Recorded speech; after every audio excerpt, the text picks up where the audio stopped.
Okay. So it's Marcel, right? Yeah. Okay.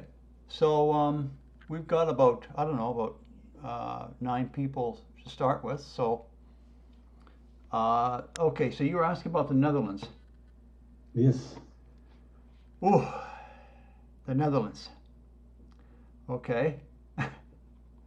So what was your question again? Well, I read a little bit about it. Some safe locations in the south of Germany and in the Ah, Luxembourg and the Belgium Ardennes. yeah, And yeah, that's that's the nearest by, yeah. But Well, well, there's Eastern. That will be pretty crowded. So let's take a look at briefly at Eastern Belgium. Okay, and then we'll look at yes. Southern Germany, perhaps even Luxembourg. You know, Mm-hmm. um, so we'll look at that shortly. Just want to remind people that uh, the, the most important factor in looking for a safe location is a vision, right? So not everybody gets visions. Some people get them and they don't even know what they are. And I was getting them for years, right? And I didn't know what they were. I just thought it was, well, something in my mind, right? Yeah. Right. Or, a very distinct sleep dream where it's very clear and distinct about a safe location or some place that you feel urged to go. Um, or synchronicities, for example, what I call waking dreams.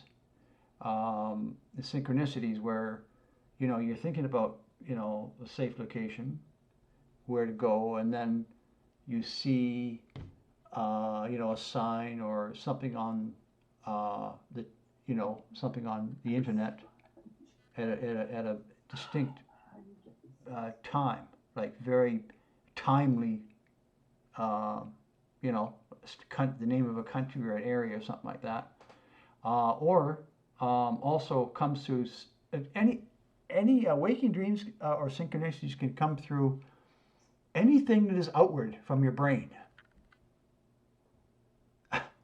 right? Now I won't get too deep into it because not everybody is into that, right? But that's Yes. waking dreams, right? Um, and the other is a strong hunch. Maybe even as a young adult, a person has always had the urge to go to this country. It could take that form as well, right? So just wanted to say that. Now, having said all that, do you have any of that type of leanings or things going on for a safe occasion for yourself? Do you have anything like that at all? So let's just do a quick share. This gives me a visual in my brain right here. So anyway, Yeah. you can see this, right, Marcel? Mm-hmm. So typically, this area is what I recommend here.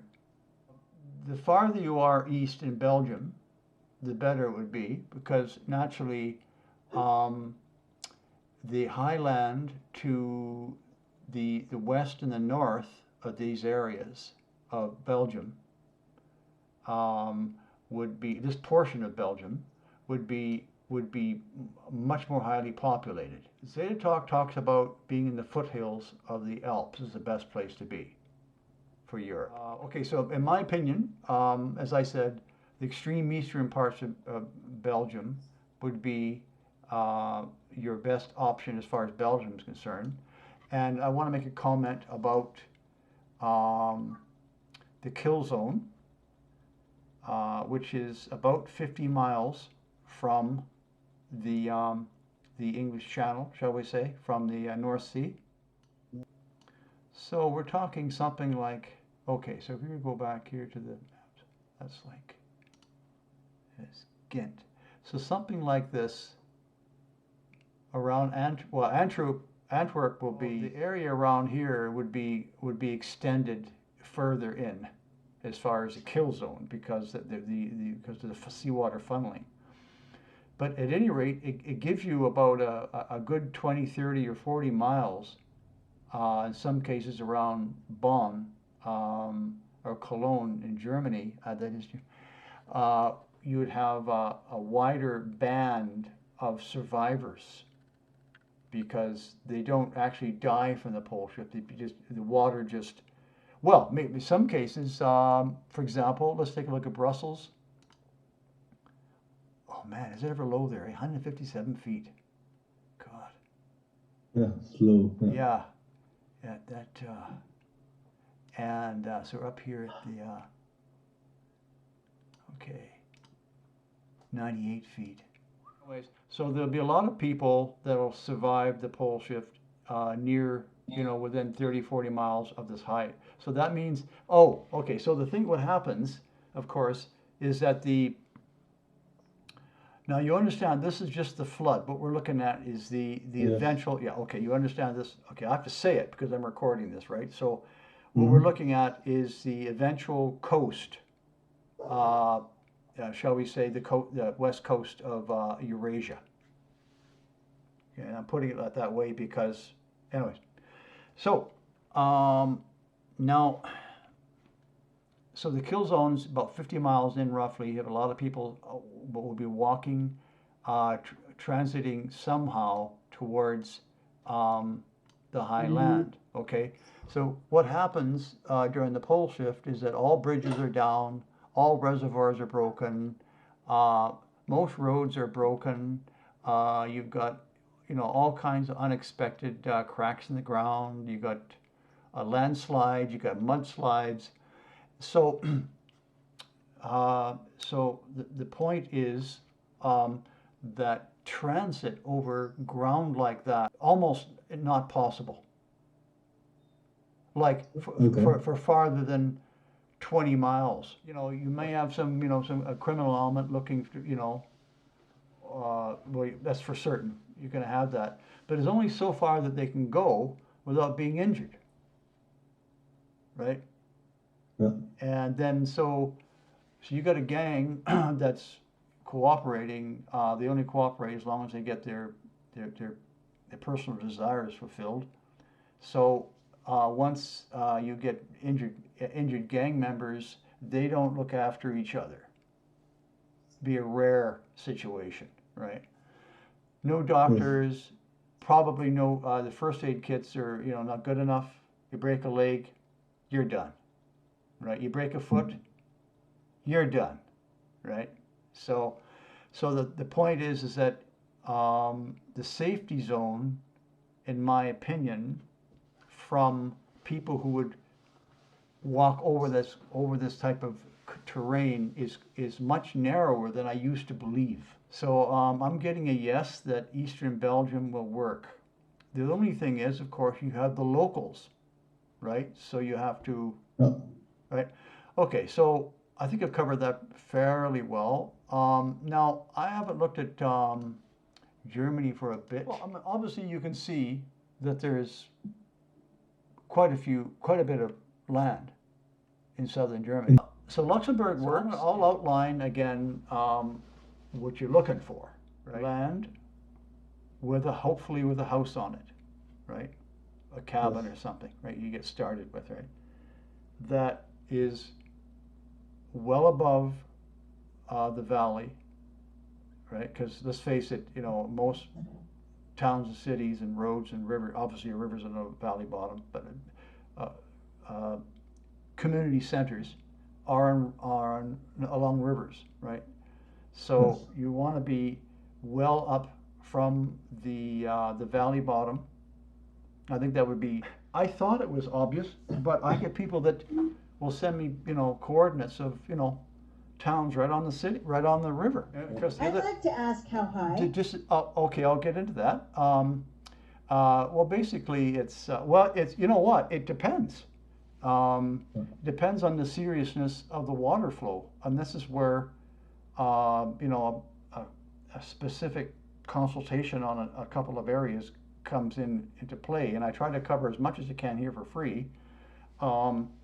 So, if you're in an area where you've got a lot of dams and reservoirs, like for example, like Utah, it's got 233 dams, right, reservoirs. or now I haven't looked at the dams and reservoirs in southern Germany for Marcel, but that takes quite a bit of time. You got to poke around and you got to research it, right? So if there's any dams, you check it, make sure you see if they're downstream or upstream from you, right? Mm-hmm. So you're gonna go anywhere in Europe, you're gonna be near a river, some kind of a river, right? So you're gonna make sure, okay, where's upstream and where's downstream, right? So Yes. if you got a significant dam or two, well, then you want to increase the height, right? Now, so this is where waking dreams comes in. You know, if you're looking at a piece of property, you know, that's 150 feet above the valley floor, above the river, you know, and you're looking at it, and suddenly a bloody big downpour comes, big thunderstorm clouds form overhead. I'm just giving you an example, right? And it pours like hell. Okay, that's a pretty clear waking dream to not go there, right? Okay, so that's kind of how it works, right? And then also on the flip side, you know, maybe it's been a cloudy day, but a bit of blue sky, you know, and then you look while you're looking at it at this piece of property, suddenly the sun breaks out of the clouds, and and the whole area is full up with sunlight. Okay, that's a positive sign, right, from your oversoul, right? So that's just to give you examples, right? So I understand that. yeah, okay, just wanted to say that. So where were we? Okay, so yeah, so it depends on whether how much water you got upstream, right? So if it's a natural lake, it can be okay, right? If you have a big lake and it's natural, but the only problem, the only other problem you got to watch out for will be well, there are a few other little things, but like mudslides. But the other thing is rivers that can redirect. So if you got a big lake, or you got you have some fresh water source, and it's feeding the river. And if you get a landslide blocking that river, well, now you've got a river, a rogue river, seeking new low areas to flow, right? So you gotta. So that's why you want to err on the side of caution and make sure you're, 100, 200 feet above the valley floor. Because the other thing, of course, it's nice to be if you can be hidden, right? Hidden from view, right? So if you could arrange that, that's better as well. So it's obviously the same would go for for anywhere you go in the world, really. It's just the same thing. Europe's a big place, so you'd have to we covered Belgium, eastern Belgium, and southern Germany. What other? About one more country that you're thinking of? Spain. Oh, okay. Spain's an issue. The mountain ranges. So if you look, there's a few there, right? Now, Spain is a bit odd in as far as how it's affected by the pole shift waves. I'm saying it that way because when I look at Spain, when I first looked at it back in 2015, 2016, I'm thinking, looks pretty damn good. You zoom in, wonderful countryside, blah blah blah. But I have a couple now that are in Spain looking for, and I'm consulting with them, right? And it looks like they're getting out of there because of the difficulties they're having with the Spanish culture and arranging things. So they're having difficulty. And then so it came up that, believe it or not, surprising to me, is Portugal. Right? So if you look at my Spain, France, and Portugal video, I'm really hard on Portugal, right? But since then, I've done some consultation with people who are in Portugal, and I got individual input from my guides that there's certain areas are okay. Okay, but if you look at Spain briefly, I cover it pretty well in my video, but you'd want to be in these mountain ranges.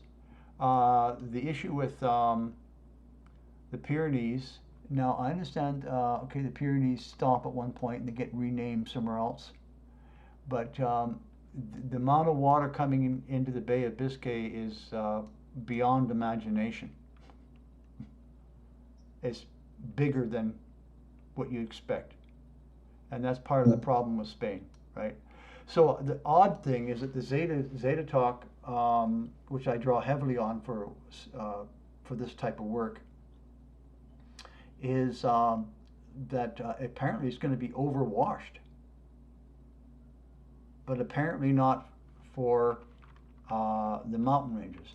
But specifically, the Pyrenees will have a lot of water coming in from the Bay of Biscay, so you have to be super high in the Pyrenees if you're thinking of that. Okay, but these other mountain ranges can work. So the central ranges, probably these two here, right, would probably work.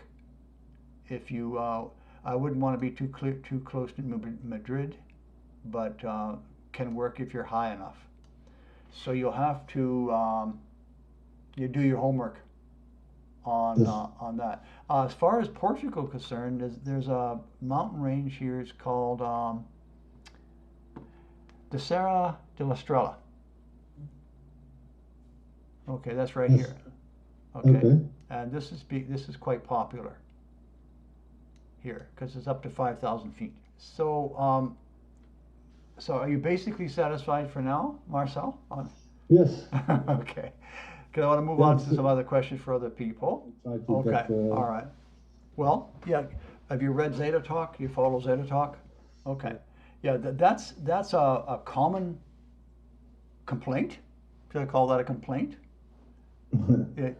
Or a common way that people find themselves in these days. They do too much research. That is to say, the research is too broad. Right? Yes, too much. It's too many. There's too many things they're researching, and so yeah. So what comes up for me is something called, you may have heard, is called Occam's razor. Have you heard? It's an old, shall we say, an axiom or anyways. What if you research OCCUM, Occam's razor, you can read up on it. But it's a very wise approach to problems, and that is basically it's saying that the simplest solution with the fewest assumptions is usually the correct one. Yes. Okay. So when we read 5D, like, what the hell is 5D? It's like, okay. It's like, I know what it is because I've been there. Okay, I know what 5D is, but most people don't know that, right?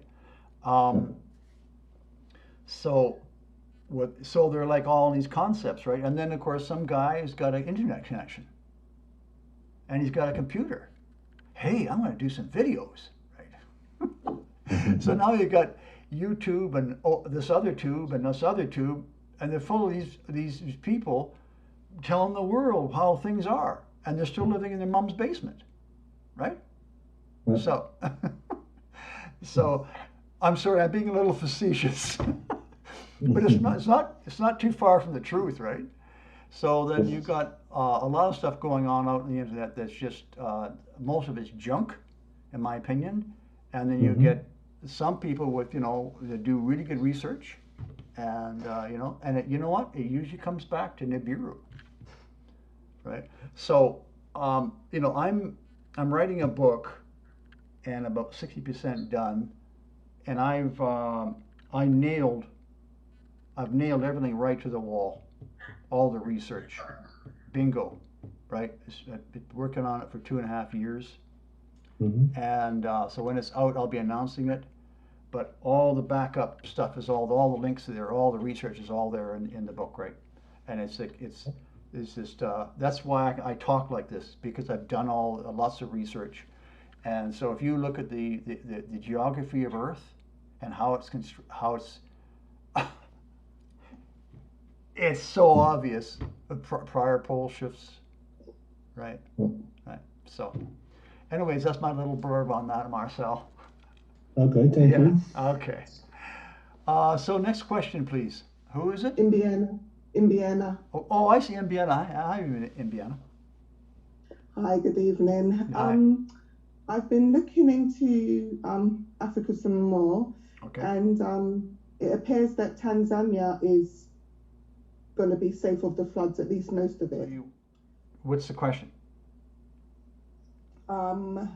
Whenever I'm trying to look about 100 miles in, it seems like the places I keep finding are populated. I don't understand really how to go up high on the maps, how to find higher land. Okay. That's that lake there, here. So it looks like the volcano in Tanzania is this north part of this. Is that Lake Victoria, is it? No. Malawi? I'm not familiar with the country. I'm learning it. Okay, all right. So it looks to me, Malawi. Do I have to be 100 miles away from the lake as well? Why? No, I'm asking. I don't know. No, you don't. Lake sloshing is much less. Okay. Much less. You wouldn't want to be on a lake shore. You wouldn't want to be on a little river valley that was feeding into the lake. For example, can you see this okay? Yes. You wouldn't want to be here, because that's 1578. Well, that's only a few feet above the river, above the lake, right? So this could easily get sloshed here, but you could easily be up here, right? Or up slightly above it, like up these, right? So that's the idea with lake sloshing. Okay. Now, okay, so if we look at, so we've got winds blowing, so they're going to be westerlies in the aftertime, right? So so they're blowing this way, right? More or less, just the basic winds, right? The prevailing, right? So they're blowing towards the Indian Ocean. Okay. But that's pretty central to Africa. So that would be okay. So we would go back at Africa. So generally, the winds are going to be blowing, towards Madagascar or towards the where the Arabian Sea. Sorry. Right. So that means with Tanzania, this volcano is likely to be erupting and blowing ash into the ocean here. Okay? So the wind was blowing it all to the east. Yeah. Well, okay. The west. I thought it was going to the west. No, the winds in the aftertime will be blowing towards this direction here, to the sea, to the. Okay. We're using the current orientation of Africa to describe which direction the winds will blow in the aftertime. So as you can see, it lays over on its side here. Yes. So, okay. So we're blowing up this peninsula here. So if you look at more volcanoes in that area, yeah, it looks to me like anything east of the Rift, to the current east of the Rift Valley, where all the volcanoes are, most of them will have ash drop. Go back here. So that lets out Ethiopia, Somalia. Let me reorient again. You have to keep reorienting. Yeah, that's the confusing part. I know. You have to keep it. So you've got that. Yeah, that's that. Yeah, right there. Oops. Yeah, it's not clear on here because this is not a large volcano map, right? That's why I keep looking for a large volcano map, right? Yes. So here we've got we've got on either side of that lake, Madagascar there. I think this is a closer in look here. Yeah. Yeah, I was trying to line myself up with Yeah. the top of Madagascar Yeah. to try and be Yeah. underneath. Yeah. So yeah. So we're down here in we're Tanzania. So it looks like southern Tanzania. Back to the Yeah. volcano map. Okay, we got a volcano right there. Right, is what you have to do. So you got a volcano here. It's a bit tricky. So, because if you're strictly Tanzania, then you want to be in the extreme southern area. Yes, that's Okay. what I thought. Okay. Or, maybe possibly Mozambique, if that's Mozambique here. Right? So, because you may get some, varying winds, dropping ash, right? In southern Tanzania, it could be tricky. But, do your research, and then when, if you settle on some areas, then you can come back and say, hey, I've got these chords, and I'll get more information. And what colour shading should I be looking at to try and know if I'm on highlands? Oh, well, use The lighter. this map here. Hey, what's that? Sea level. Have you seen that? I'll put this in the chat here. You can check that out. You can save this chat. Okay. That will give you the sea level. So if we were to zoom down into well, see, this is the thing about Africa. It's got such good high land. Look at that, 2,100 feet. Right? This is so solid. Such a solid continent. So anywhere, if you get, well, you can see here clearly. This is set for this should be set for 675. So you can see. Get this map going and put in 675 in the upper left here. Okay. Okay. Okay. And then you can zoom in, and now. So you look at so we can do satellite. Click between satellite, so that if you see, you can zoom in, and that's so you can see. Wow, that's not very highly populated, is it? I don't know. That's something I don't know what your eyes are seeing. Well, can you see this? Can you see? I can see it's like okay. So you can see that's not like a city. These are like the way homes should be. Okay. Good old Africa, eh? That's the way Except on the map you're looking at, I can't read the information on the left. Does it say what area that is? Well, that's southern. That's southern Tanzania. Okay. Oh, just a sec. Yeah, that's southern Tanzania. Tons and tons and tons of safe locations. Okay. Tons and tons, whatever that means. Yeah. Many and many, I guess, or whatever. So, can we move on to another question? Do you feel okay with that so far? Yeah, I was just going to ask, after the poll shift, do you know what the weather would be like roughly? Where? In Tanzania. Actually, very nice weather, in fact, as far as I'm concerned. It could be a bit dryish there, right? Okay.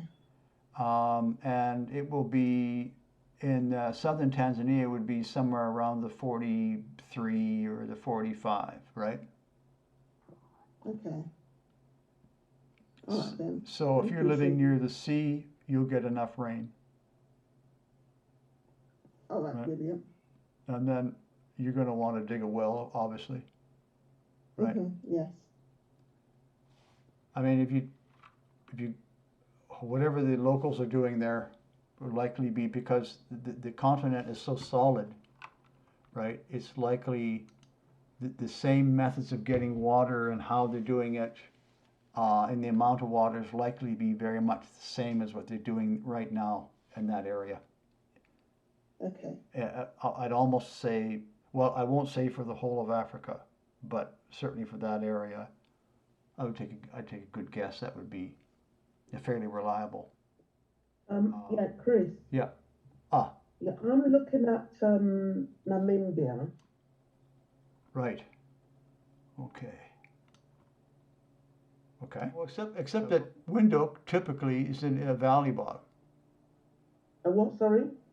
This Windhoek Yeah. is typically located on a valley bottom or a Oh, plain area, right?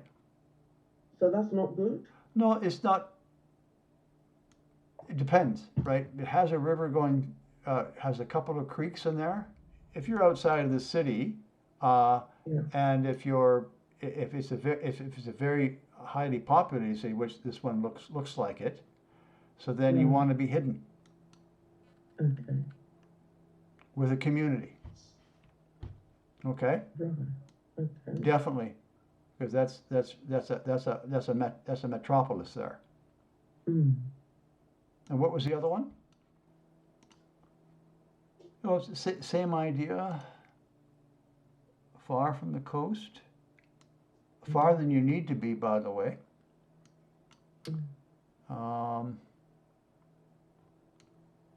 Same deal. It's fairly densely populated. Very much. It looks very much like the same situation as the other, Right. right? And the ground is fairly, looks like it's fairly flat, right? Mm. So it's easy to traverse, right? And it's strong ground. The only thing you would happen would be probably mud flows or, be damage done by the pole shift. Yeah, it's hard to tell because each area of the world has its own little tricky little situations, and but I mean, you can't really complain about it other than don't be in the city, okay? Right. Okay. Yeah. All right, and then if you get more specific, comment actually yes or no, Okay. okay? Right. Okay. Thank you. Okay. So, any questions here? Chris, I have a question. If Okay. You, Yeah, go ahead, Paula. your calendar. Go ahead. Can you explain the counting? I know you said we can't. Well, how about I just talk about the calendar? Okay, and then hopefully I can cover it the way to get the answers that you're looking for. So the information on this calendar, as you can see, I've detailed various astronomical events and Earth events that'll happen. Now that is Zeta Talk information from Zeta Talk, right? The sequence of events starting on the 17th of December 2022 through to February the 4th, that sequence is Zeta Talk information. But originally, this calendar was just a blank calendar with no dates on it that somebody in the pole shift Ning posted back in 2009 and 2010. And I remember because I was an admin there, and I remember seeing it posted, the original calendar. And so fast forward about 8 years, right? I decided to make a much nicer looking calendar with illustrations for the fun of it.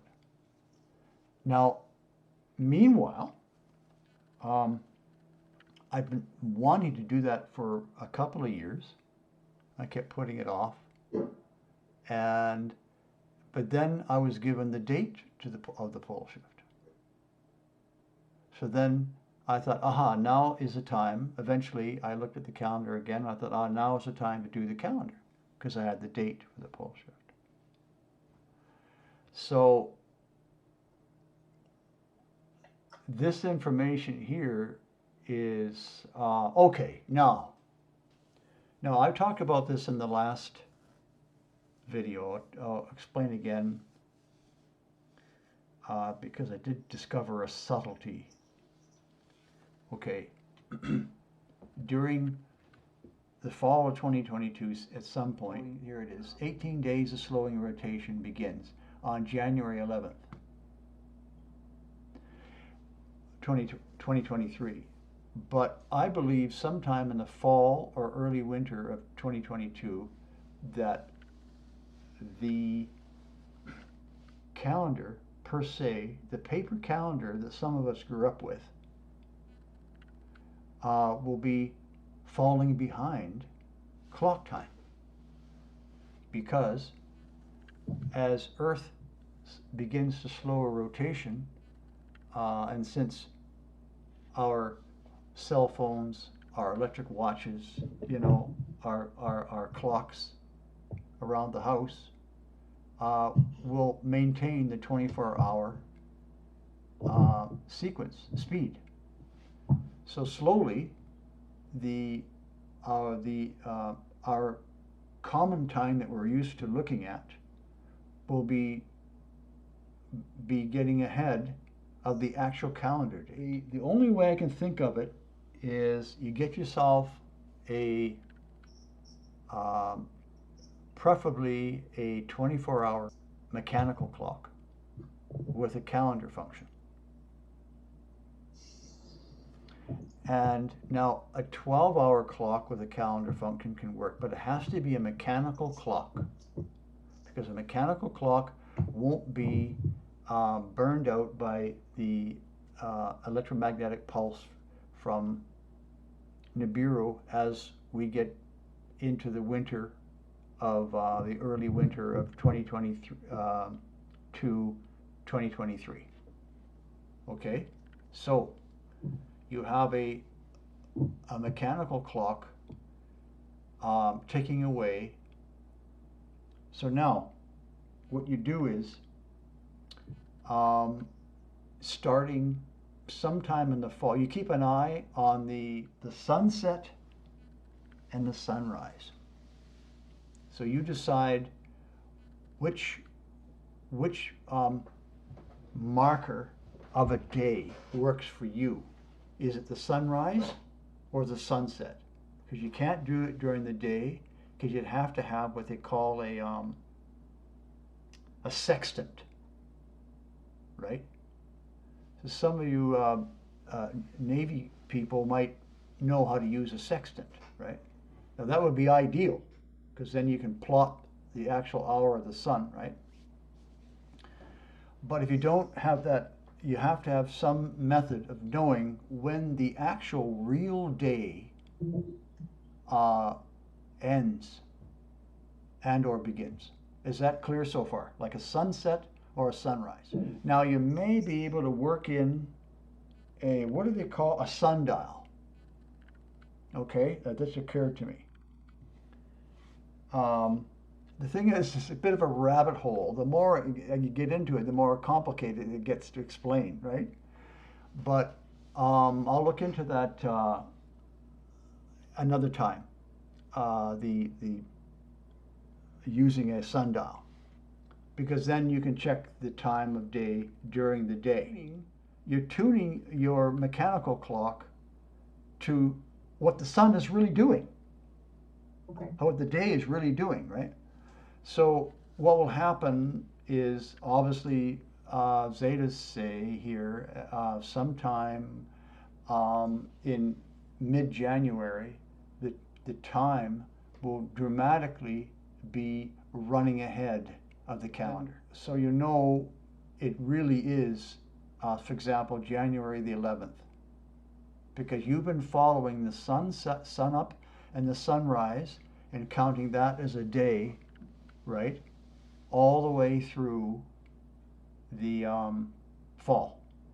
Now you may not have to do it from October. It may only be late November or sometime in December that any really obvious time discrepancies between where the sunrise is actually happening and when internet time is saying it's supposed to happen. So all through the fall of December 2022, you are crossing off each day as it happens. So every morning you get up at sunrise and you're crossing off on a paper calendar, you're crossing off the day, right? Regardless of what clock time says. So you keep crossing off those days as they happen, as they get longer, right? And then the advantage of the mechanical clock, the biggest advantage, on the 29th of January, when you have the sun still in the sky, or where are you? Which part of the world will you be in? I'm in Arkansas in the United States. Okay, so that'll be like mid-morning-ish, in my opinion. It could be early morning, like, because I had a confirmation that the pole shift will happen for me in extreme Western Canada at 4:30 in the morning. So for you, you're ahead of me by a couple hours. So It's 11:07 right here. Pardon? Where I'm at right now. 11:07. Yeah, so you're 2 hours ahead of me, right? So it'll be like 6 o'clock in the morning. That's my best guess for you, right? So that's the pole shift, okay? But the rotation stoppage is the advantage of having a mechanical clock is that you'll be able to count the 6 days. Okay, so when the sun stops in the sky, then that's when the clock comes into play, and you're going to count 24 hours a day, right? I know it's weird because our whole thinking, your whole lifestyle is just based on 24-hour clock, right? And when that slows down and the sun is not where it's supposed to be, it's very confusing. At that time, it'll still be dark, right? 6 o'clock in the morning in Arkansas, right, is going to be still dark, right? In the winter, right? Yes. Right? So it'd be like just barely daybreak. But will it be daybreak? Who knows where the sun's going to be then, right? It's going to be weird. But then that's the advantage of the clock. Okay, now you're looking at the clock, and you got a calendar function, so you know that as each day passes, right, according to 24-hour clock, you can count 6 days, right? And the advantage of that is that you're going to need to organize running between your bunker, right, and the toilet. The bunker, right, and to cook some eggs up in the kitchen, right? So it depends upon your bunker strategy, right? So if you have a temporary bunker with some cooking stuff in it, right? So you can get out of your trench, whatever it is you got going. You have to it's advantageous to know that you've got 1 or 2 or 3 days before the actual pole shift. So that's the reason for the clock. And the other reason for the clock is if you can keep it tuned to what the sun is doing through to the pole, the stoppage of the sun, stoppage of the rotation, then you'll know it's the 29th, right? Is approaching. Mm-hmm. So so that's I hope that's, I know it's a bit weird to explain it and it doesn't come up yet, but I hope that helps. Yes, it does. Thank Okay, you. good. So you can I'm recording this, so you'll be able to maybe go over that. And I did go over it again in a previous video. Okay. So, okay. I was taking notes as well. Okay, well you'll have this video because I'll have it up in about a week. It takes me hours and hours to edit the my ums and ahs out of this video. So. Okay, thank you, Chris. Okay, Paula. Right. Next question, please. We got a person, Johnson. Are you here? Malaysia. Okay, well, Malaysia is going to be, according to Zeta Talk, is going to be repositioned within the new Antarctic Circle. So that means you're going from a hot country to a frozen country. Ooh. Yeah. So that means that either you learn to live the way the Inuit do, I believe they refer to as the Inuit in Canada, or how they live in Siberia. Russians live in Siberia, right? Ice fishing. The only problem with that option is that you'll have volcanoes to deal with. Depending on where you are, I'm not sure if I need to look at that. You're in Malaysia, so that's it must be a volcano near you, right? I said we don't have volcanoes in Malaysia. Okay. Yeah, so you have the same fate as pretty much as Indonesia, which is that whole. Absolutely, yes, correct. We are very close with Indonesia. Yeah, that's yeah, right. The Philippines. And there are too many fault lines in Indonesia with a lot of Yeah. active volcanoes. Yeah. Okay. So you can see this right here at the southern is where the new South Pole will be, right? Just the south of India, right? So you're right in the zone for, 12 months of the year. Ice. The ice won't come until many years. You won't see a glacier in Malaysia. That's good.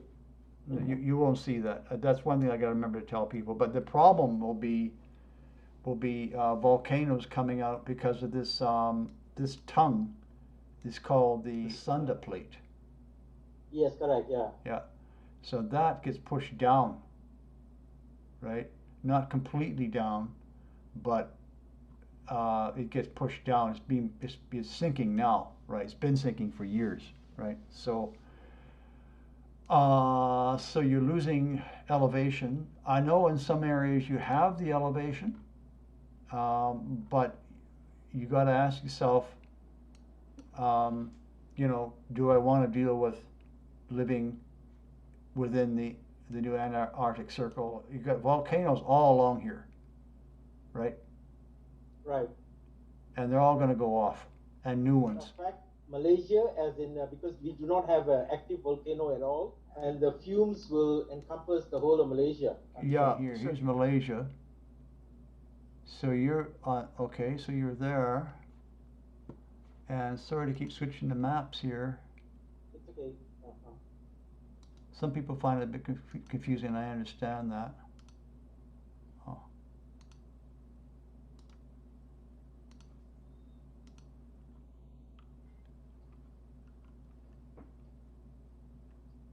Okay.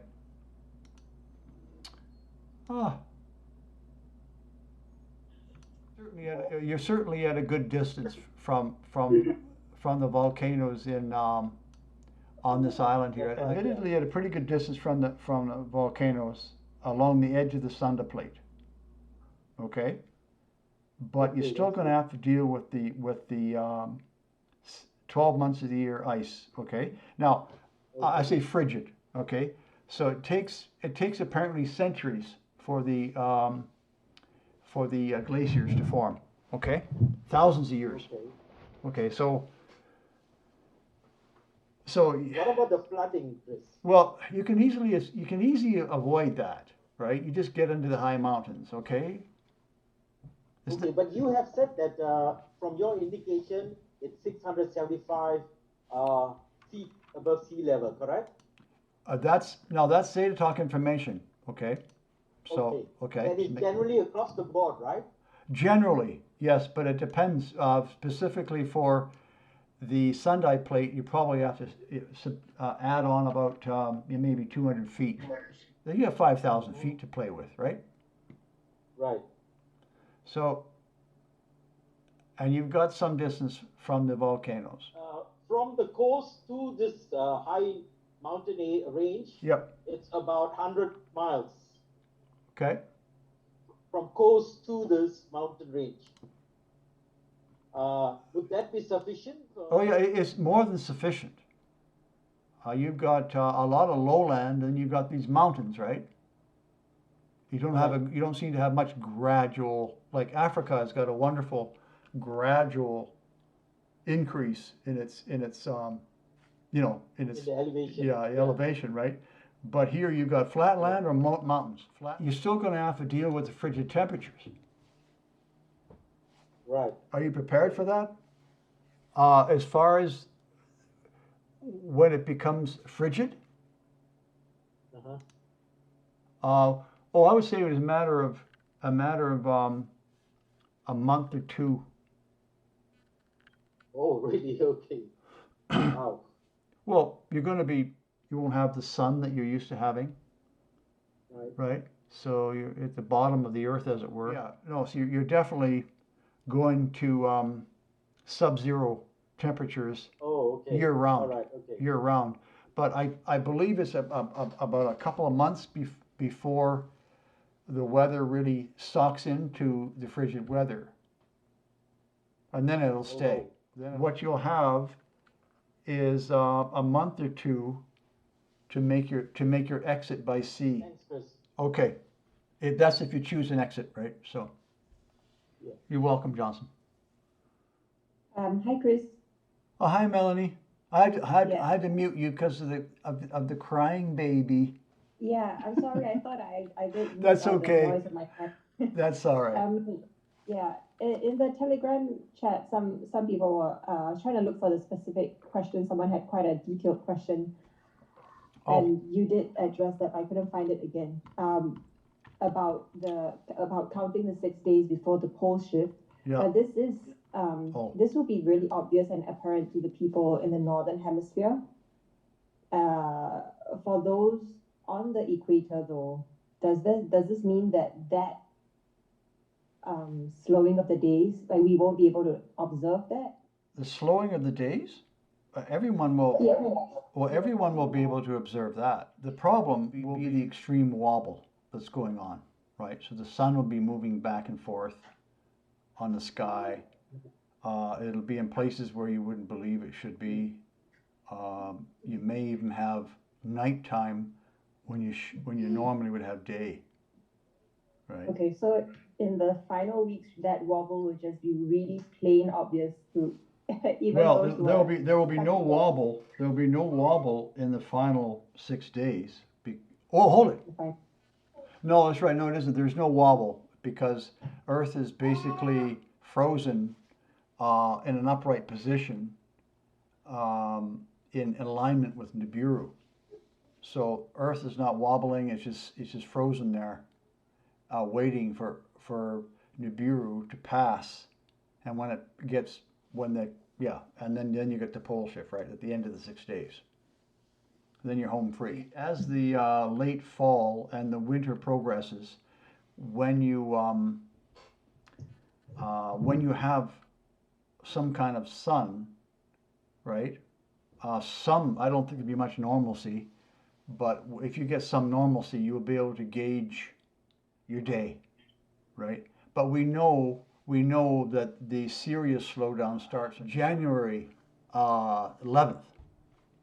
That's when it becomes very, very obvious that the days are getting longer and longer. Okay? Okay. All right. Thanks for explaining that. Okay. You're welcome.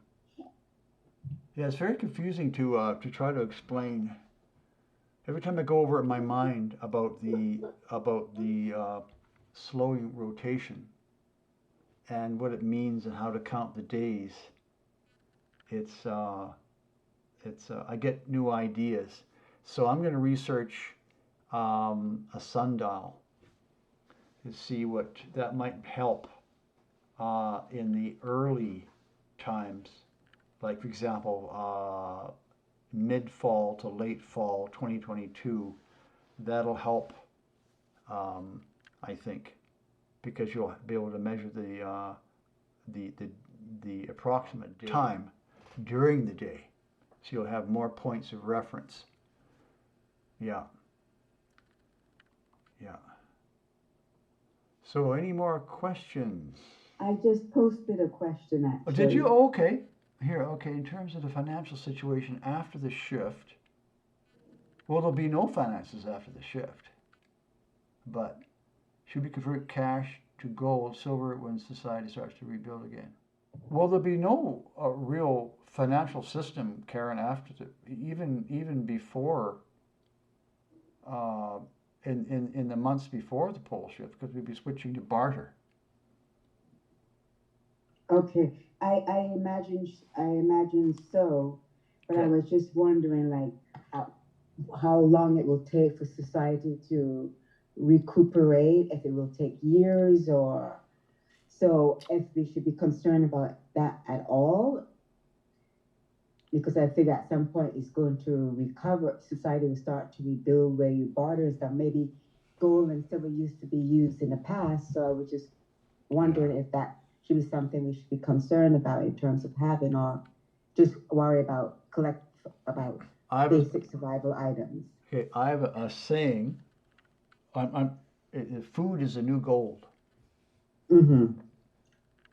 Or food systems. That is, growing foods, seeds, storage of food. Yes. Right? Yeah. Foraging. I already have that. Yeah. So gold will be useless, other than to make jewelry out of. If you have any gold or whatever, you should definitely dump it. Liquidate it. Yeah. Okay. So now we're back to agrarian society, 350 million people on Earth, maybe a few more. Mm-hmm. Right. And then, and for those people who are working with others, helping them survive, communities where they're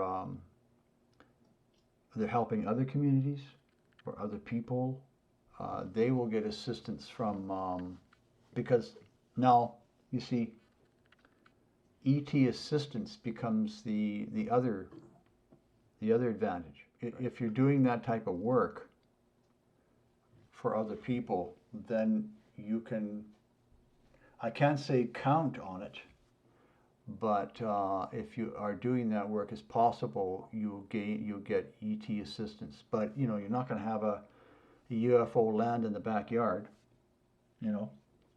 But they help surreptitiously. Oh, I see. Okay. Yeah. Right. So now they also it's also as possible if you are really helping other people, lots of people, or you're committed to that, then it's possible that ET tech, it's possible that it can be given you, but you have to be in a hidden place where it can't be, where the ET tech, for example, the perpetual battery, cannot be appropriated by criminals. So that's the advantage of being hidden and hard to find and remote. I have a question. Can you hear me? Cindy, are you asking about power plants? Yeah, like nuclear power plants. What are your thoughts about the polar shift and what is there going to be a problem with them? Well, yeah, okay. So this is a subject that I've been actually dancing around for quite a while. It's because I believe that in the last, when it comes down to the crunch of the pole shift, that many of the nuclear power plants will be shut down, and or if there's some radiation leakage, that will be mitigated by the ET tech. Okay. Now you know, but it's not cut and dried like that. I know that when the country, U.S. for example, you were asking about the east coast of the U.S., sorry? Yeah, I mean, I know there's some in California too, but I know there's some on the East Coast too. Yeah, okay. So I believe that when Trump is regains he will leadership. Right now it's under a white hat junta with Biden as a movie. I say it's a movie. It's a big movie set.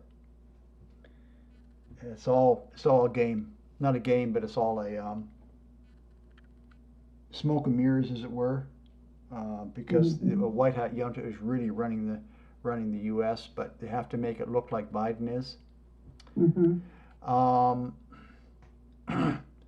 So when that goes away, probably this fall, I think that then the country will become more integrated, and then the nuclear power plants will definitely be shut down and properly secured for the pole shift. Having said that, I wouldn't set up, within a few miles of a power plant. How far do you think we should be away from them? What it is don't be downstream or upwind or downwind. That's what it boils down to. Like 100 miles away, or no? I would think 100 miles. I think 20 miles works. Okay. Right, but you don't want to be. You got to figure out which way the winds are going to be going, and make sure you're not downstream from it. Right. Okay. Just in case there's some mistakes made or something like that. My other question was about natural gas too, because I know there's a lot of natural gas lines. Obviously, you don't want to be in a city or a town anyways during the pole shift, right? You've got supply lines, which will probably be shut down as well. It's similar as the radiation. I'm just guessing, but I'm getting a yes. But meanwhile, there's a lot going on. I mean, we see gas explosions going on all the time, right? In the news, right? Yeah. And that's because of ground movement. Where are you? Are you in California now? I am, unfortunately. I cannot get my husband on board. Yes. What are you gonna do? Like, waking dreams. Like, have you asked for some direction for that? Have you been seeking direction? Yeah, I looked a little bit up north in Idaho. No. I mean, have you used waking dreams to ask for direction? No, Probably not as much as I should. because that's where the source. That's where you need to go. Yeah. No, that's you got to go there. Okay. And the other thing is setting your intentions, right? And what you want. Have you been setting your intentions? What you want moving forward? I mean, we know it's obvious, you want to be in a safe location, right? Obviously, right? Right. And well, I have a 16-year-old daughter too with my husband. And my intention with her would to take her to a safe zone. Okay. But I don't know that she would leave with me without him. Okay. That's why I've been kind of working on him more than her. I think you need to up your game. Okay. You need to start working with the power that you have access to, which is the God power. Okay. Okay, and that will be that's where the solutions are. And so the interface with that is setting your intentions. Okay, so you set your intentions how you want to move forward. Now, so you decide. You're not asking, you're not praying, you're not pleading, you're not begging. You're just deciding that you're setting the intention that that's what you want. Okay. Okay. So you decide what you want, and then you add to that how you feel about that. Right. With what you want, and that will get the attention of that power, your oversoul, and its connection to the universal power. And there's no limits there. Okay. Okay. And then so you just up to you, because life, the universe, the cosmic consciousness is just waiting for you to make up your mind. And Yeah. I'm not gonna say it anyways. I mean, like, you're thinking about your daughter and your son, and you're trying to work on the cultural level, which is understandable, because many people are doing that. And I'm saying, don't go up the game to universal power. Set your intentions, what you want, and make it clear about that, and then you can let it go, and then just look after your daily responsibilities, right? And put your optimism into that. It's a switch up, but that's where the power is. Okay, and then if you want to know how you're doing, you can ask for a waking dream, a synchronicity.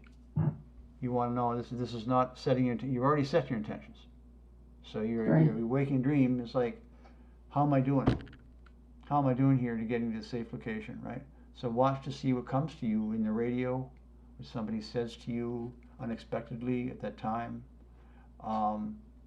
what you see with your eyes, where your attention is drawn to, and just play with it. You might want to, if you're not doing that now, in your daily life, most people, well, some people are doing it, they don't know it. Right? It's because it's not taught in the culture, right? Some cultures it is, right? You've got the vision quests, with the native Indians, right? And you've got many of the Aboriginal type cultures, I don't know what that means, original peoples, and whereas not the Americana culture, or the Canadiana, or the Europeanana. Sorry, I just made that up, right? It's like not the cell phone, the internet and the gaming culture, right? The internet, it's the basic original cultures, right? And many of them have these ways of being natural in a natural environment, right? Anyways, so I forgot how I got off on that diatribe, but it's not taught, right? We don't get that. So the closest is well, okay, the closest really, which appears to be close, is the religious, right? Right. But this is not religious. It's got nothing to do at all with religion. It's everything about you and your spiritual connection with your true self. Yeah. And so you're addressing that directly. And that's the really it's the only way to go. Besides looking after your daily responsibilities, you know, all those things that you're committed to, you know, like things that you need to look after your daughter and you know all this kind of stuff, cooking dinner, whatever it is that you cook. Maybe your husband cooks, I don't know, but you know, okay, he doesn't. No. Okay, okay, but you're looking after all that stuff, and yes, you do that, you know. And so work on that. Start work. And what you could do is start. If you're not doing that now, then I suggest you start working on little things. What should I make for dinner tonight? Right.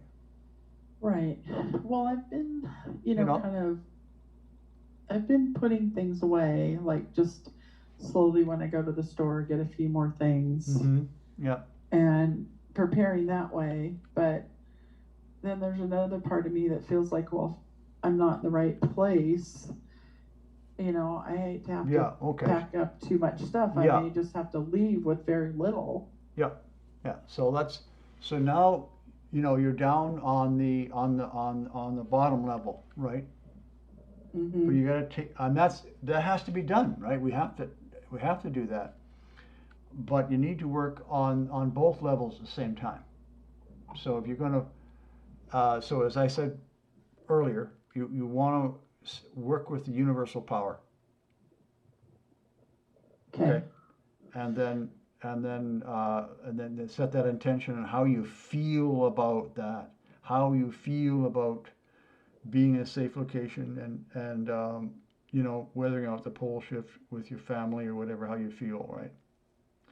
And play with it. So you could set an intention for tomorrow. Mm-hmm. Right?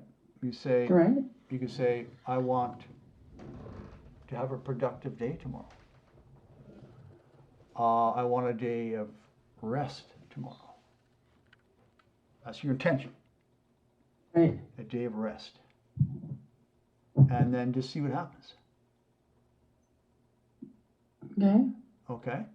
And then play with it like that. And when you start to see I'll tell you a story. Okay? Tell you a story. Okay. A few months ago, I take my motorcycle about 100 miles into the big smoke across the water to get a service done on it. And so I had it all planned out and everything, the route and everything. I get up at crack of dawn. But before I went to sleep that night, the day before, I thought, hey, I'm going to Vancouver. Maybe I'll just I'll meet somebody and tell them about the pole shift. Yeah, that's what I'll do. So I set that intention because I just started working with it, right? I worked with it in different ways, but this is a conscious effort to actually work with setting the intentions, right? So I set the intention, right, that I wanted to talk to somebody about the pole shift, right? Because it doesn't come up in conversation, does it? No. Right? So okay, so I got up in the morning. I went through a big deal, and so I went through a whole damn day, 18 hours. Well, about 12 hours later, I ended up, you know, accomplished what I had to do, and I pulled up to the waiting line at the ferry, and I was at the head of the line, and lo and behold, there's a guy next to me in the lane just over there, just next to me, who was also waiting. His window was wound down. So I pulled up on my bike and I got off and we started talking. And then, so we got talking about what we do for a living and stuff like that. Because I work. I'm self-employed. but I also have another work, which is safe location consulting. So innocently, I just said, well, I also do safe location consulting. So we got into discussion of safe locations for this area, right? So he was fascinated by that. So I advised him, and we didn't talk about the pole shift, but I advised him, and he was open to it. So anyways, so I get home, and so the next day I woke up and I thought, right, what happened to my intentions? And lo and behold, they came true, right? Mm-hmm. So the point is that you don't have to remember that you set the intentions. It's not about mind. You know, we're always trying to do stuff with mind, you know, trying to think things out. And I gotta do this and I gotta do that, right? And it's true, we have to do things, but we've got to switch it up to the universal power and let it do the work for us, right? Yeah. So I did that. I do believe that I've been thinking about this too hard, and then I've found myself looking online at property in one place and then another place and another place, and I do think that I do need to step back and kind of really let it come to me without forcing it. Yeah, that's because we're not taught that we have the power.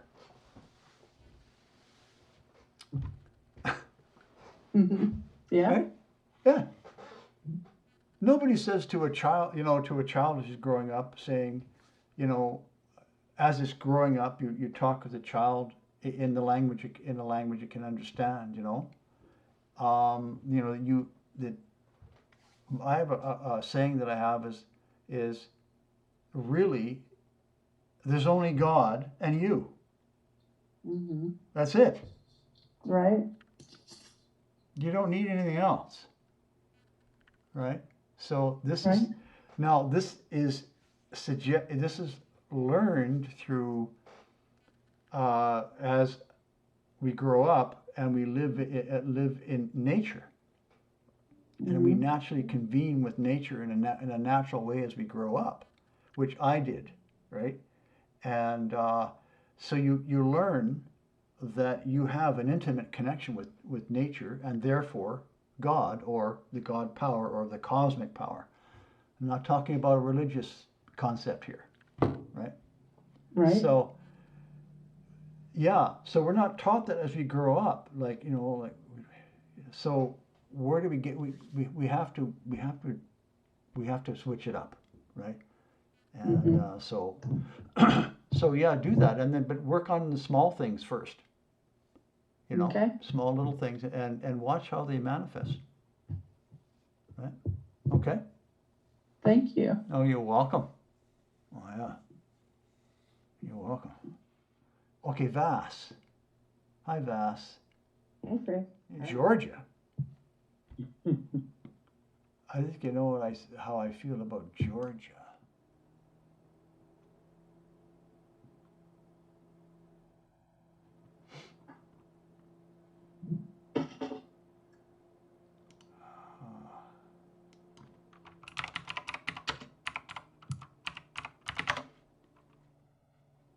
Well, it's too low. Well, it's high enough.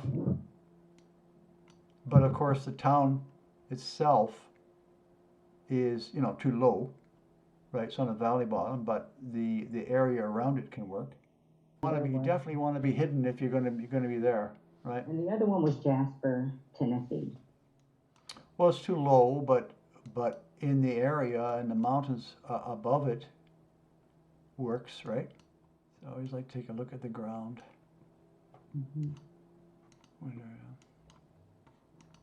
You'll find soil there probably.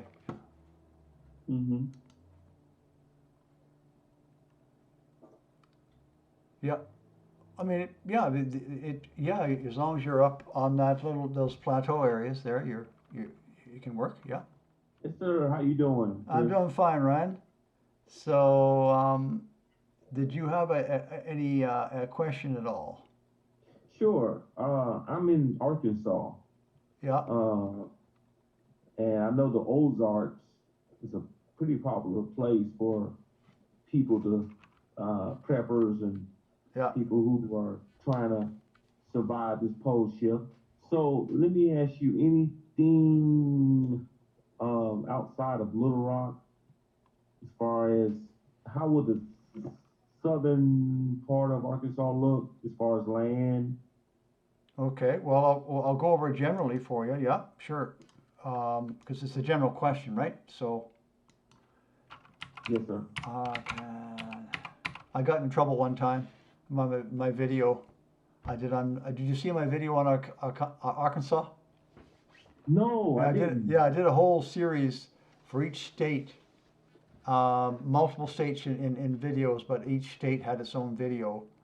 And I grew up, I don't know, somehow Arkansas got in my brain when I was young. And I started calling it Arkansas in the video. That's how it's spelled, for Christ's sake, right? Say Yeah, Arkansas, right? Yeah. And I had all. People say that all the time. Did you? Oh, I'm glad to hear that. Yeah. You're not the only one. Okay, good, because I really have to be, now I'm really more careful about what I say now about it, because I had people like all kind. Oh, you're talking about the Wichita?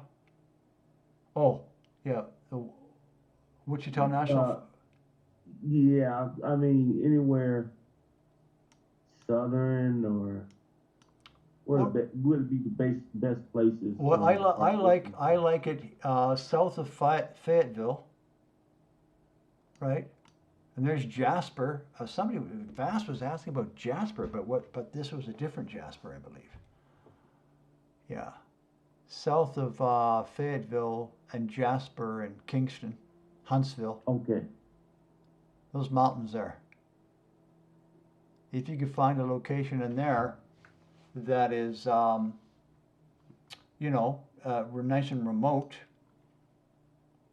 you will have a fair amount of survivor migrants, moving up into the fringe areas around the new coastline. You can see here, right?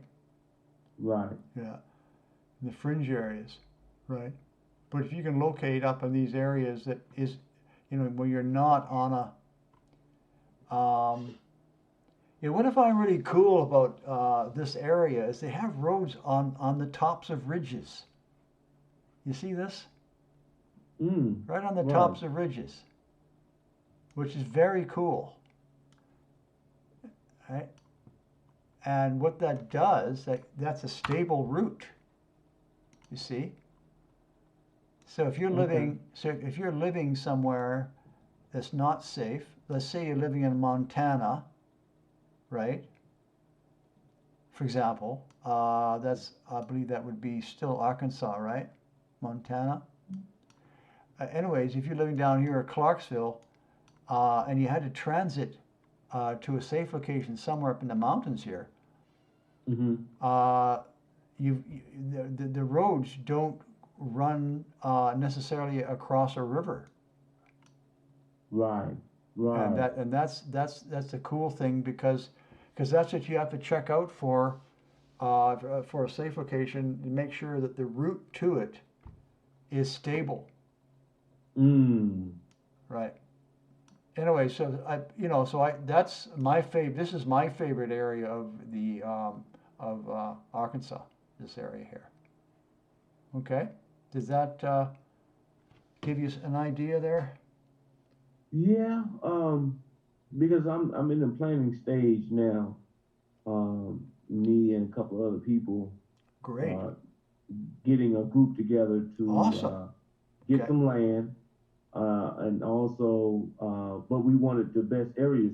Now, another area that a guy in our group was asking about is Double Springs, Georgia. Okay. First I've heard of that. Double Springs. Whoa. It's about an hour and 9 minutes from Birmingham, Alabama. Well, there's a lot of towns in the U.S. Unless I live in Western Canada, and all basically all the Canadians live right along the border. Oh, really? Yeah, Mm. right. We're like all on the border. So because we know Regina, we know all this, and of course we're have many less population here, right, than the U.S. So, but if you start going north, north of Calgary, get up into Edmonton, you start getting into real cold country, right? And you get into permafrost up here, right? So we all live right along the border, right? I didn't know that. Yeah. So whereas the U.S., like everyone lives everywhere. That's a dumb. Yeah. Anyways, back to Whenever I look at Georgia, I for a safe location, I worry about all the thousands and perhaps millions of survivors you'll have in like from central Georgia, central Alabama, Mississippi, parts of South Carolina. They're all going to be moving into the mountains, you see, because you've got what I call the kill zone, about roughly anywhere from, 40 miles or so, 50 miles from the coast, where people basically get pushed up with RVs, and it's just, it's a mess when you think about it. But you have a large band of people that survive around the edges here, right? Right? Because what this represents the flood map, where when the coastlines are finally formed, this more or less represents that. Now, how many feet is that? That's 675. This map won't take 675. It only takes 676. Okay. Yeah. So that's the Zeta Talk suggestion of the elevation that you need to be basically above if you want to avoid the floods. Now, when it comes to the east coast of the U.S., it gets bent down. There's a bending going on here. So the actual coast itself gets sunk, pulled down, up to 250 feet in Florida, and and it prorates all the way up to Pennsylvania, where it gets a lift, right? So since I can't see the mountain ranges necessarily dropping, but certainly the coast will. But that's really an aside. So Double Springs is awful close to the new coast. So you can expect, unless you are remote and hard to find and hard to get to, right? There's gonna be tent cities and people wandering all around in these areas, looking for help, right? So that's the closer you get to this blue area here, the more likelihood you can run into survivor migrants, and it's just not a good thing. Now it looks like you've got a good, I don't know, what's that, 20 miles? A good 20 miles there, right? Right. Taking a wild guess. So you could be okay. Let's take a look at that. I've been very hard on Georgia in the past, but as I was saying earlier, people moving around in the aftertime is not as easy as you may think. So here we are here, Double Springs.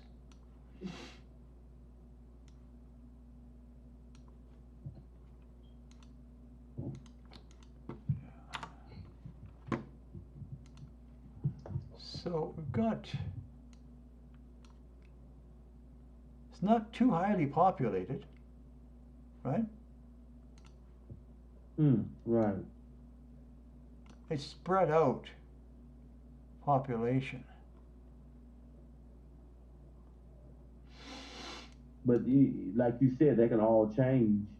Well, it will change because the ground will be strafed, the roads will be broken, the bridges will all be down, all the reservoirs will be broken, the river valleys will be washed out. So roads will lead to nowhere.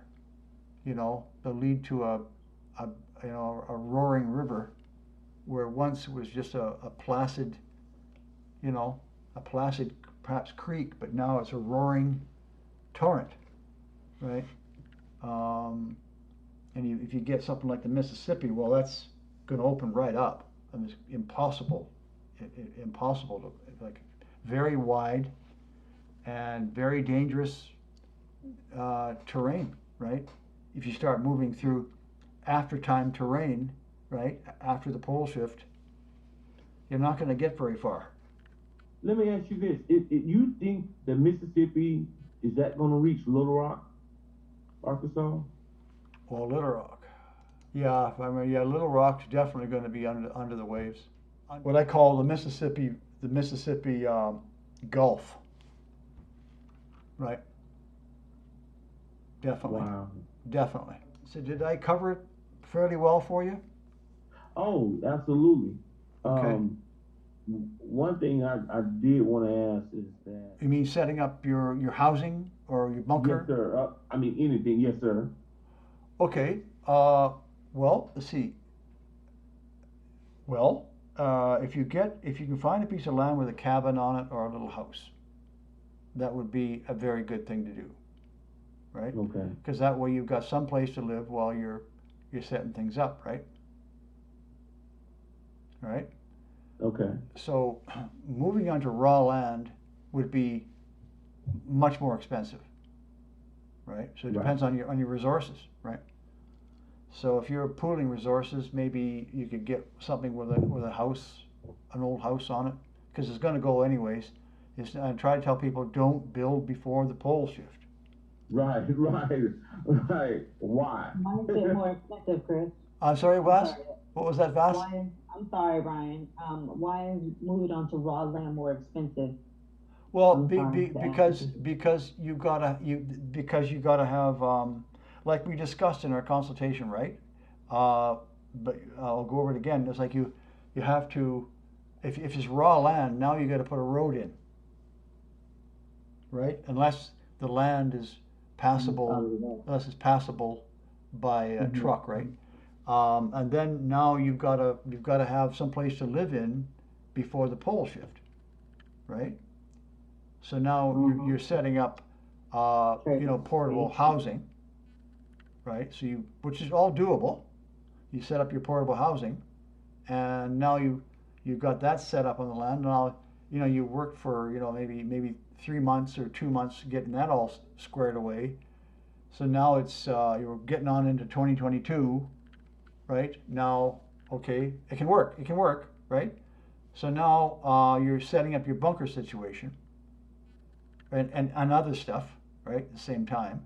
So that's great, but you lose time in setting up for the pole shift by having to set up say for, my favorite is a yurt, right? So now if you got the funds, you call a company, you want a yurt, a 20 foot diameter yurt delivered and set up, boom, you pay your 20,000 or whatever it is, or $10,000. They come on and set it up, then you're good. You've got the resources to do that, right? Then you can focus on your bunker situation. But if you're doing it all yourself, I know you're not, right? I know you're not doing that. But that's the trade-off, right? So that's why it's better to have an old house there, right? And you can live in that, okay? So Ryan, so you got to have some place to live, so you set that up. You have some kind of an old house. Maybe you'd have to do a bit of fix up. Now you've got a small group of people. You're gonna have to decide, divide out the jobs. But now you have to have some kind of bunker situation. Right? Okay, so you got to be below ground, or at least at a very minimum or maximum. Your roof is ground level, covered with sandbags, heavily sandbagged, right? But you have a roof underneath that, right? Now, I go into this quite a bit with some of my previous videos on my YouTube channel. So if you, Okay. but I don't mind going over briefly here. So then you have your bunker situation, but if you're not pouring cement for a bunker, you might want to buy yourself a tornado shelter, right? So a tornado Okay. shelter can be used as an intermediate shelter between the house and your real bunker, underground bunker, or it could be positioned and arranged so that it becomes your bunker, right? So if you, Okay. so that's the sequence. So you keep in mind that whatever's above ground is going to be gone. So if you've got yourself a yurt or some prefab housing, and meanwhile, then you're going to take it down in the winter of 2022 and bury it. Right. Or secure it in some way. Yeah. You got to secure it in Yeah. some way because it's going to be flying rock at hurricane speeds, right? Right. So, yeah. And I've come up with the idea of setting a tornado shelter, right? Steel one, professional one, right in the house. Stick it right in the middle of the house, right?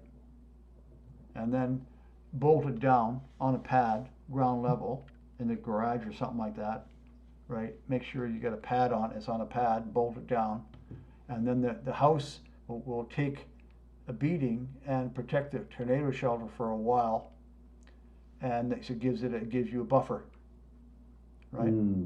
Just make sure that the doors to the tornado shelter don't open outwards, that they open inwards, okay, and Right. have two exits. So there's a number of strategies you gotta do, but how's that sound for a basic strategy?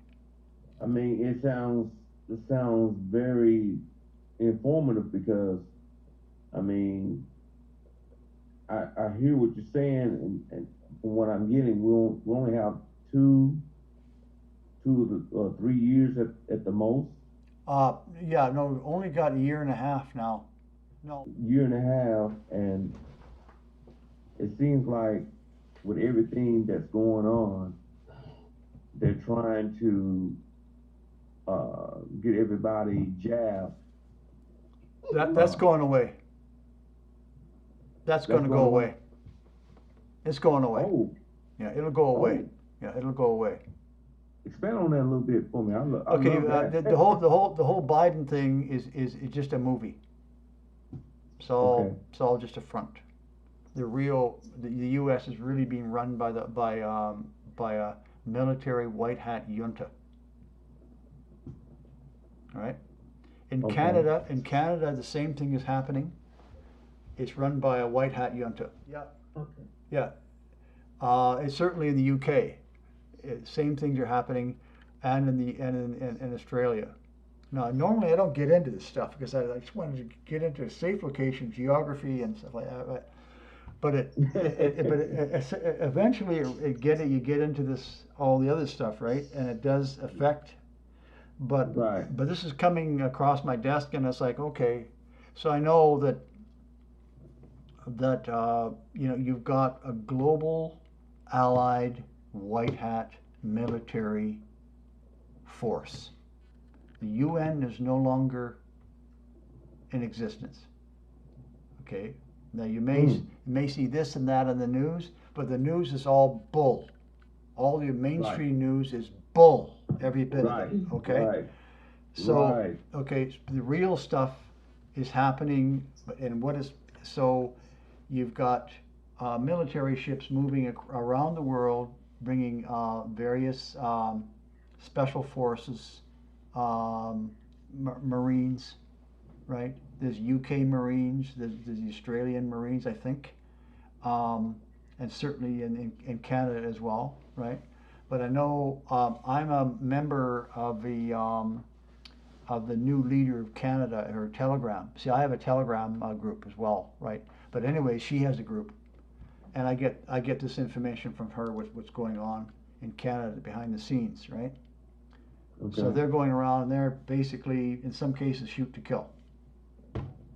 Chris, Yeah. can I stop asking Yeah, something? they are taking out, they are taking out the old leadership. They're gone, right? So, but it's taking them some time, right? So that's what's going on, right? And this whole Biden thing and it's all a big show. Is to keep the regular folk that watch TV and believe what they're seeing on the TV. They're keeping them calm, because if they knew what was really happening, right, there'd be all kinds of civil unrest, and they don't want that. So that's being kept quiet until the EBS broadcast, which will be coming out at some time this fall, emergency broadcast system.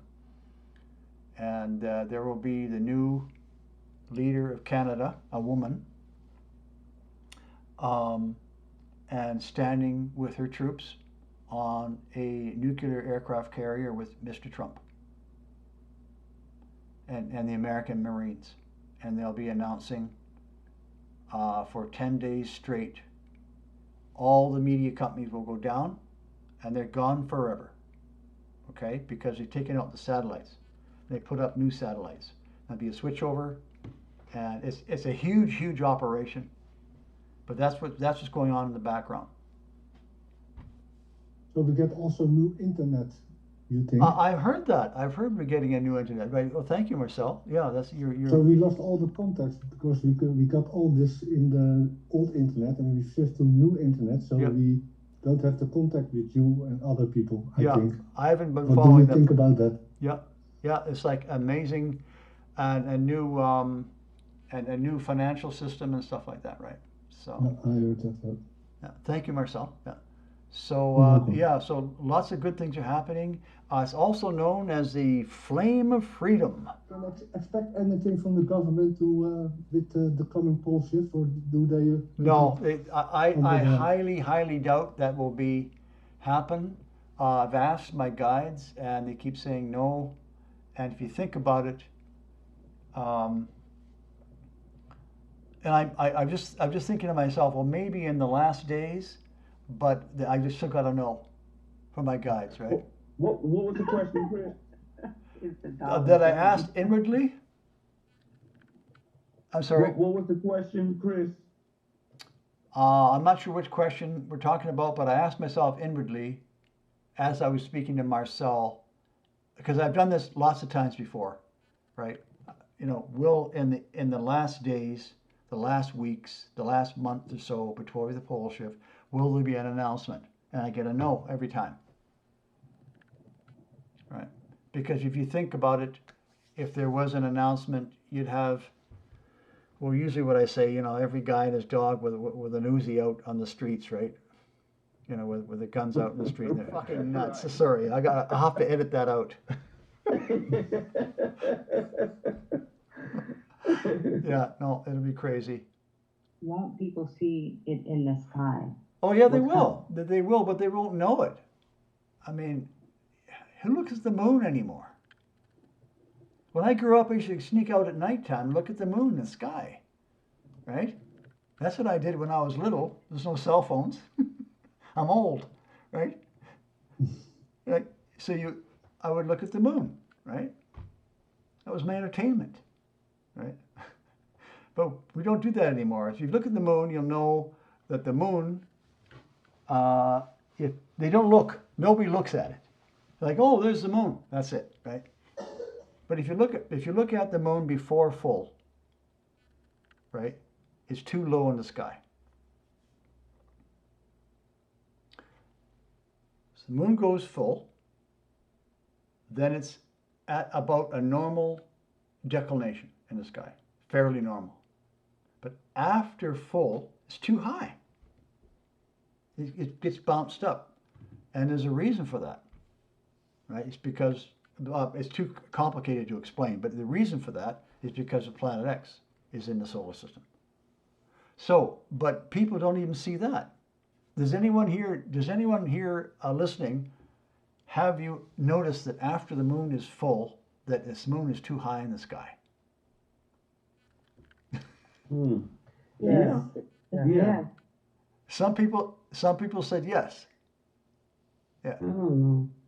Yeah. Okay. Because most people, everyone here is pole shift aware, so you're looking around, right? But the average person doesn't know, and it won't be until they are impacted directly locally by an amazing, like for example, snowstorm in July. Okay, in the north. So if you're in the north, in the summertime, you get a snowstorm, right? That's what gets people's attention, right? And that happens only piecemeal, right? Happens once and it's gone. Oh wow, that was pretty cool, and then they forget about it. Go back to their financial troubles and the weekend's coming up. I gotta go out and do some, So that's my. Didn't it just happen in Brazil? Some crazy stuff. Yeah. It's happening all over. It's just. Yeah. Yes, it did. You're right. I saw it. Yeah, I saw the. Yeah. So yeah. So then. So that's why people will be.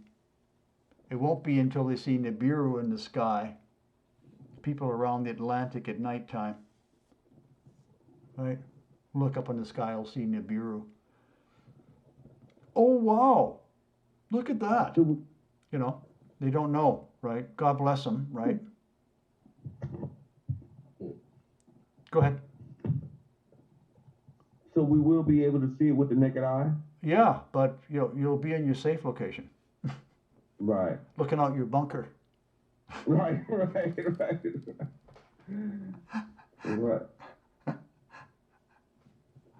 Yeah. So I know I have a lot of questions. Yeah. One more question. I got one. I'll get one more question from you. And so is Karen still here? Yes, I'm here. I'll get to your question. Everything that we're seeing now is basically an illusion.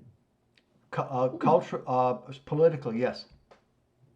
Right. Well, I would say, I don't. You know what? I don't have the time to research all this stuff, right? But I know the core of what's going on, right? But you realize the Biden that you see in the news, he's actually a white hat, right? Did you know that? Some people don't know that. He's a white hat, but he's doing the bidding of the junta, and he's playing the game. They're playing a game. They're making the Democratic Party look like a bunch of goofs, and they're doing a good job at it, right? Okay? But he's actually a white hat. He's actually doing a good job because the real Biden has already been executed. Okay? Okay, I've been telling everybody that that's not Biden. It isn't. Yeah, because if you look at his eyes are black. Okay. And you look at the past pictures of Biden pictures, it was light blue. Yeah, I know. Yeah, there's a big difference there. Yeah, anything is possible when you've got all the resources, all the manpower, woman power, and all the money you could possibly need to make something happen. Right? Right? They could make anything appear. They could, it's easy for them, right? Right. So, but it's just a big movie, and soon it's all going south. So back to your question. Did I answer your question there, buddy? Ryan? Oh yes, sir. Yes, sir. Okay. Absolutely. Okay. Karen was asking, How long after the pole shift would it be safe to leave the bunker?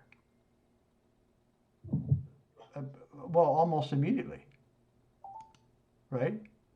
Oh, okay. But 'Cause you're gonna I have, thought but you're maybe gonna they. have to have housing to immediately locate to, right?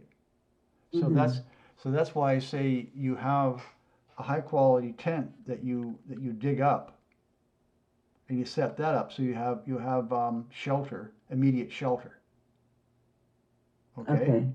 With food, with where you're gonna have barrels of food and water and coffee and maybe a bottle of beer, I don't know, right? And some Mm-hmm. food in there, right? So you Mm-hmm. set up your tent, bring the food in the tent, set up your cooking and get some water going and make your tea, make your coffee. That's what I'm gonna do. I don't know about you guys. Yeah. I'm So gonna I want was a cup of thinking, coffee the first thing.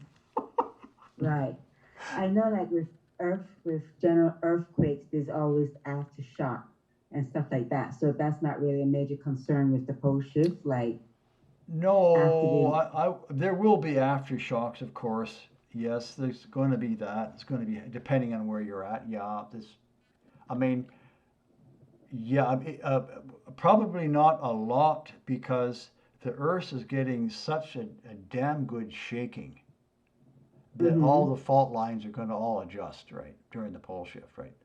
Okay. This is not little here, little stress there and a release, and little stress there and a release. This is a major wholesale crustal shift where the Mm-hmm. continents are virtually separated Okay. from the magma by slippery magma to the core.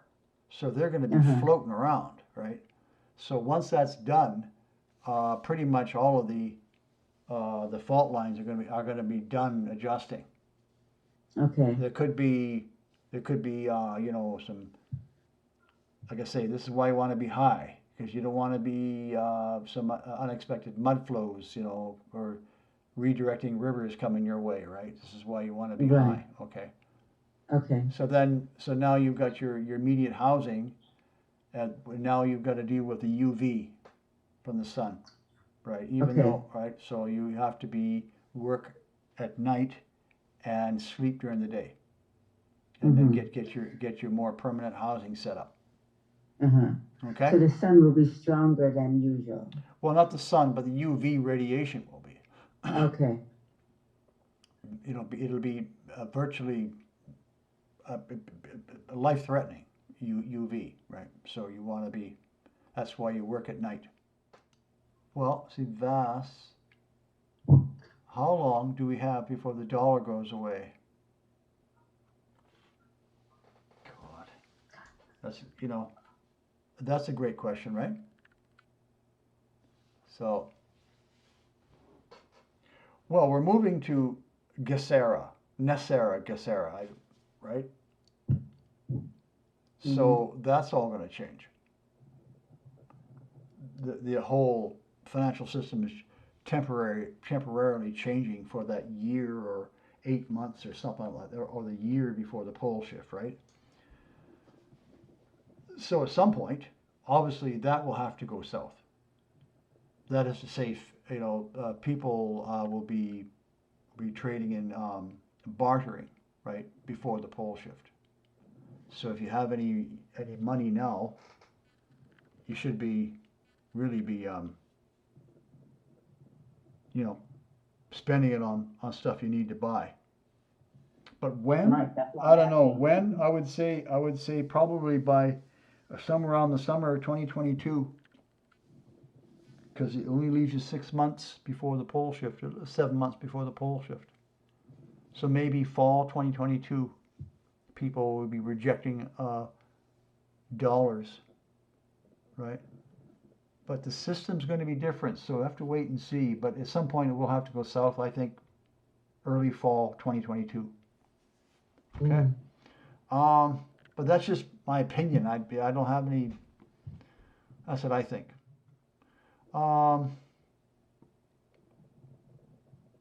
Michelle is asking about astrology predictions we Sorry, have. it wasn't a question. I was just adding information. Okay. Go ahead and say it. So, basically, I was listening to this astrologer who also predicted like the pandemic. Yeah. And she said there's going to be a major shakeup in the economic system. Okay. The new year. I would say for the new year. That's what. Yeah, for the new year. That's what she's seeing. Okay. Using astrology charts. Yeah. Okay. Yeah. Okay. Yeah, that's interesting. Thank you. Why don't you go ahead and ask it now? Okay. I saw the property just before I got on this Zoom, so I'm not 100% sure of the name of the exact location, but in Tenterfield, New South Wales, Australia, there is there's like a national park or a state park just to the northeast of it. Mm-hmm. It's described as being on the eastern side of the Great Dividing Range. Okay. And I'm just wondering if that looks okay or not. If you have time to look at it, I'll we can look at that. Yeah. What is the name of the? Give me something I can hang on a map. It's called Tenterfield. So the range. So would it be safe to be sort of on that slope, basically? Well, it's solid, definitely solid ground, right? And far enough from the sea. You're certainly high enough. And so then if you keep down, I guess you would just make those trenches to redirect the water away from where your bunker is. Yeah. Oh, well, that's okay. Yeah, your bunker thing. That's specific, right? But it's kind of flat there, and I see there's quite a bit. It's probably dry there, right? Yeah. It is. Well, it's pretty much everywhere dry in Australia. Yeah, of course. I keep saying that. Yeah. Well, it's flat. It's flat. Like the town of Tenterfield has flat areas, so it's the same thing. You just don't want to be on a flat area near where you have water, potential accumulation of water and movement of water, because it will be happening, right? Yeah. But if you're around a little bit higher up in land that's higher up from Tenterfield, then it can work, right? Okay. Yeah, I mean the land isn't specifically at Tenterfield. That's just the nearest township. But I don't have water with me right now because I just saw it just before I jumped on here. Okay. Yeah, it's called Hell 8. So I was like, yeah, nah. It's called Hell's what? Hell's Gate. Oh, Hell's Gate. Oh yeah. So is that a street, rather a river that you call? It's called Hell's Gate, or a street or a creek? Yeah, the creek called Hell's Gate Creek. So we decided that was a bad choice. It sounds to me like a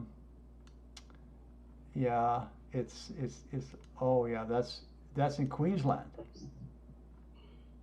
That's northern Queensland. Oh, well, maybe there's more than one. That this particular was in New South Wales. Okay. But I can't remember the name of the town. The town was Newton Boyd. Okay. You know what? It could be a waking dream situation right now. This is not to go there because I can't find it. Yeah. Okay. A waking dream can happen it's any time, right? I guess we could call it a night. Then I'll just say thank you for coming in, everybody. And we'll just, I'll just say, thanks for coming in. Thank you, Chris. Okay. Thank you. Thank you, Chris. Oh, you're welcome, Ron. Thank you. Thank you. Have a good night rest. Okay, thank you. Yeah.